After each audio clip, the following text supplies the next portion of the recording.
Okay, this is a company that sells diversified semiconductors, and they ship their products in a reusable container and they collect deposits. So the first event they tell us is, well, first let's go through and make sure we know what we're talking about. Customers pay a deposit for each, we got that. Deposit is equal to the container's cost. That means if we sell any, the revenue equals the cost of goods sold, okay? Deposits collected during the year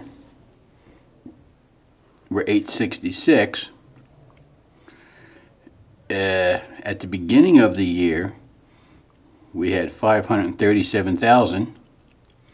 During the year, $787 was refunded, and deposits forfeited were $59,250, and that's where that's going to tie in, okay? So that's the pieces we're going to need. So let's just go through and do the journal entries. The first one says prepare the journal entries for these deposits received and returned.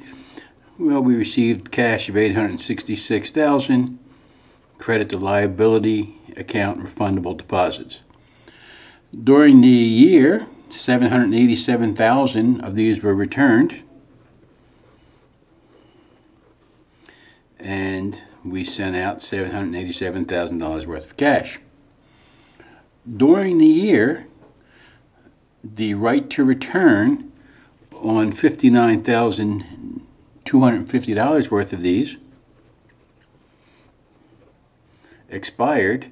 So the liability, we're going to debit the liability and credit sale, $59,250, and then the cost of goods sold and the inventory, because although they don't say it, we assume that if they're doing it once a year, that periodic inventory and perpetual inventory are exactly the same. The next thing it says is, what is the balance in the account at the end of the year? Well, that just says T account. Doesn't that just say T account to you? It does to me.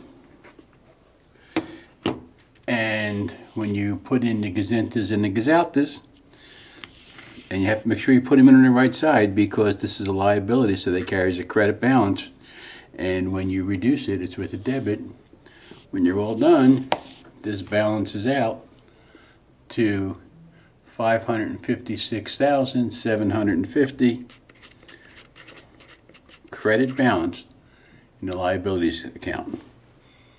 Okay?